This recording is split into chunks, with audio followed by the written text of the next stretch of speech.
हम इस समय पहुंचे हैं आईआरसीटीसी के एक बेस किचन में और यहां से जो खाना तैयार किया जा रहा है, पकाया जा रहा है, वो अलग अलग ट्रेनों में सप्लाई किया जाता है। लेकिन सवाल सबसे बड़ा इस समय यह खड़ा हो रहा है कि जब ग्लोबल क्राइसिस है गैस को लेकर, ऐसे में रेलवे किस तरीके से मैनेज कर रहा है, क्योंकि बड़ी तादाद में रेलवे की तरफ से आईआरसीटीसी के जो बेस किचन है वहां पर खाना पकाया जाता है। हर रोज 16 लाख से ज्यादा मील तैयार किया जाता है और परोसा जाता है। ऐसे में क्या क्राइसिस यहां पर भी झेलना पड़ रहा है या फिर स्मूथ तरीके से चल रहा है, ये तमाम चीजें मैं आपको दिखाऊंगा भी और बताऊंगा भी। यहां पर देखिए कि यहाँ पर बड़ी मात्रा में, बड़ी संख्या में एक पैकेट जो फूड है वो तैयार किया जा रहा है और अलग अलग ट्रेनों में इसकी सप्लाई की जाती है। हाइजीन का भी खास ख्याल रखा जा रहा है। लेकिन मैं इस दौरान जो जानकारी भी लेना चाहूंगा, आनंद जी हमारे साथ में आईआरसीटीसी के एजीएम है। आनंद जी, ये बताइए कि जो क्राइसिस चल रही है, ग्लोबल क्राइसिस, क्या आप लोगों को भी झेलना पड़ रहा है? ग्लोब में क्राइसिस हो सकता है, बट हम लोगों को इस क्राइसिस में हम लोग अगर देखेंगे तो we are actually not facing any kind of difficulty. हमें किसी तरह की कोई समस्या नहीं दिख रही है, बिकॉज हमारे यहाँ पे गैस की सप्लाई जो है वो रोज है, डेली है। करीब 25,000 खाने हम लोग यहाँ पे बनाते हैं एक बेस किचन में जहाँ पे हम बात कर रहे हैं। हाँ, और 25,000 खाने में हम ये कह सकते हैं कि 1,000 खाने में करीब 1,000 मील में करीब 1 सिलेंडर का खपत होता है। अच्छा, तो 25 सिलेंडर रोज की खपत है यहाँ पर। 25 सिलेंडर के बाद जो है वो हमारे पास एडिशनली 2 दिन का सिलेंडर जो है वो उसका रिजर्व में भी रहता है।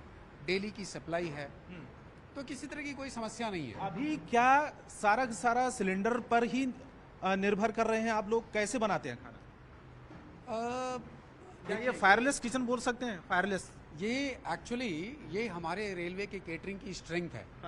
ये हमारे रेलवे के केटरिंग की ताकत है कि हम लोग कंटिन्यूअस डेवलप, मतलब निरंतर विकास के ऊपर जो है वो विशेष ध्यान रखते हैं। तो गैस पे बनाते थे खाना, गैस से हम लोग जो है वो धीरे धीरे जैसे जैसे इलेक्ट्रिकल इक्विपमेंट आने लग गए, इंडक्शन, माइक्रोवेव, इसके साथ साथ ये बहुत पहले से ही चला आ रहा है। मतलब ये आज की बात नहीं है, जमाने से ही चला आ रहा है। तो इलेक्ट्रिक बेस्ड इक्विपमेंट से हम लोग जो है वो उसमें पानी गर्म करने के लिए, पानी गर्म करने के बाद जो है वो ग्रेवी बनाने के लिए या दाल बनाने के लिए या चावल बनाने के लिए, इस तरह से ओवन और ये सब सारी चीज़ें करते ही आ रहे हैं। तो कितना फीसदी अभी आप इलेक्ट्रिक पर शिफ्ट हुए हैं और कितना फीसदी गैस का इस्तेमाल कर रहे हैं? एग्जैक्टली इसको कैटेगराइज करना तो थोड़ा मुश्किल है, लेकिन मोर और लेस आप ये समझ सकते हैं कि 1/3 के आसपास हम लोग इलेक्ट्रिक बेस्ड कुकिंग करते हैं और 2/3 के आसपास जो है वो गैस पे है। और आने वाले दिनों में इसको और भी ज्यादा डेवलप करने की कोशिश होगी। नेचुरली ये तो एक निरंतर सोलर पैनल का भी इस्तेमाल आने वाले दिनों में? सोलर पैनल तो हमारा जो नई दिल्ली में बेस किचन था वहाँ पे तो सोलर पैनल ऑलरेडी लगा हुआ था, यहाँ पे भी लगवाएंगे। अच्छा, यहाँ पे भी। एक बार यहाँ पर वेज और नॉनवेज दोनों तैयार हो रहा है? वेज और नॉन वेज दोनों तैयार होता है, दोनों का फ्लोर अलग अलग है। अच्छा, फ्लोर अलग है। इस फ्लोर पे बिल्कुल इस फ्लोर पर वेज खाना तैयार किया है। और वेज खाना में क्या क्या है? जैसे वेज खाने में बेसिकली पनीर होता है और ड्राई वेजिटेबल होता है। ओके। तो एक बार मैं थोड़ा सा किचन की तरफ भी दिखाऊंगा। यहाँ पर ये एक बार इसको ओपन करिए। इस जगह पर इसको आप पैकिंग की जा रही है और ये जो है किचन है। अलग अलग जो खाना है, फूड, आप देखिए कि यहाँ पर राइस अलग अलग बर्तनों में रखा गया है और ये पनीर है, पनीर की सब्जी है। और ये आईआरसीटीसी का किचन है। क्योंकि बड़ी मात्रा में खाना तैयार किया जाता है, ऐसे में उसी तरीके से मैन पावर का भी इस्तेमाल किया जाता है और वैसे ही खास ध्यान भी रखा जाता है, जैसे कि साफ सफाई हो और तमाम चीज़ों का ख्याल, हाइजीन का ख्याल, जिससे कि लोगों को दिक्कत ना हो। अब देखिए कि एक बड़ा किचन है आईआरसीटीसी का और कैसे ये मैनेज किया जा रहा है। इतनी बड़ी तादाद में लोगों को खाना हर रोज परोसना वो आसान बात नहीं होती है। अब देखें कि आगे किस तरीके से एक बड़ा सा किचन है आईआरसीटीसी का और ऐसे ही देश भर में अलग अलग किचन। ये क्या चीज़ है? ये ब्लास्ट चिलर है। खाना पकाने के बाद इस ब्लास्ट चिलर में उसको ठंडा करते हैं। अच्छा और तब उसकी पैकिंग होती है। अच्छा, सबसे पहले जब खाने की गुणवत्ता बनी हुई रहे। हाँ, सबसे पहले जब खाना पका लिया जाता है, उसके बाद इस जगह पर इसको ठंडा किया जाता है और उसके बाद उसको पैकिंग की जाती है।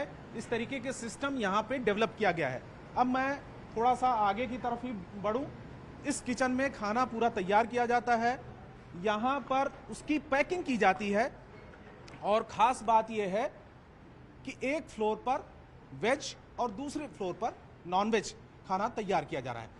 नॉनवेज खाना कैसे तैयार किया जा रहा है उसको भी मैं आपको दिखाऊंगा दूसरे फ्लोर पर। चलते हैं दूसरे फ्लोर पर।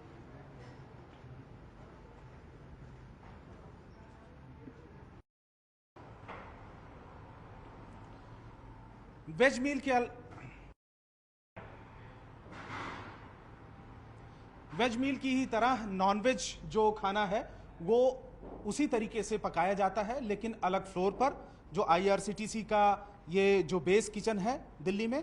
और यहाँ पर देखिए कि नॉनवेज खाना इस जगह पर पकाने के बाद उसकी पैकिंग की जा रही है और फिर ट्रेनों में सप्लाई की जाती है। अब नॉनवेज खाना कैसे पकाया जाता है ये भी मैं आपको दिखाऊं, और ये इसके दिखाने के पीछे सबसे बड़ा मकसद ये है कि जब ग्लोबल क्राइसिस है तो रेलवे की जो आईआरसीटीसी का जो किचन है और रेलवे कैसे मैनेज कर रहा है, बड़ी संख्या में वो खाना कैसे सप्लाई कर रहा है और क्या इसको भी झेलना पड़ रहा है उसी तरीके की क्राइसिस।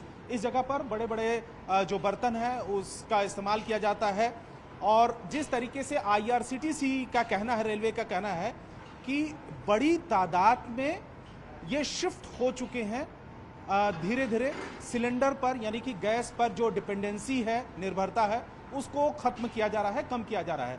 अब मैं दूसरी तरफ भी दिखाऊं, इधर जाने का कहाँ से है, तो दूसरी तरफ अगर मैं दिखाऊं, आगे की तरफ चलते हैं कि ऐसे ही यहाँ पर खाना सप्लाई किया जाए। यहाँ पर रोटी तैयार की जा रही है जिसमें मशीनों का भी इस्तेमाल होता है और इसके अलावा नॉनवेज और वेज दोनों के लिए अलग अलग फ्लोर है। और यहाँ पर पराठा तैयार किया जा रहा है। बड़े बड़े यहाँ पर आप देखें कि इस पराठा सेकने के लिए इस्तेमाल किया जा रहा है, मशीनों का इस्तेमाल किया जा रहा है, हाइजीन का भी इस्तेमाल किया जा रहा है। और सबसे बड़ी बात यह है कि इस ग्लोबल क्राइसिस के दौरान रेलवे जो 16 लाख से ज़्यादा लोगों तक खाना पहुंचाने में अभी भी किसी भी तरीके की क्राइसिस उसको नहीं झेलनी पड़ रही है, ऐसा रेलवे का भी दावा है, आईआरसीटीसी का भी दावा है। और उसका कहना है कि धीरे धीरे वो डेवलप कर रहे हैं। आने वाले दिनों में सोलर जो पैनल है, जो बेस किचन है, उसकी रूफ टॉप पर वहाँ पर सोलर पैनल लगाया जाएगा, सेटअप किया जाएगा और उससे जो खाना पकाने के इस्तेमाल में लाया जाएगा।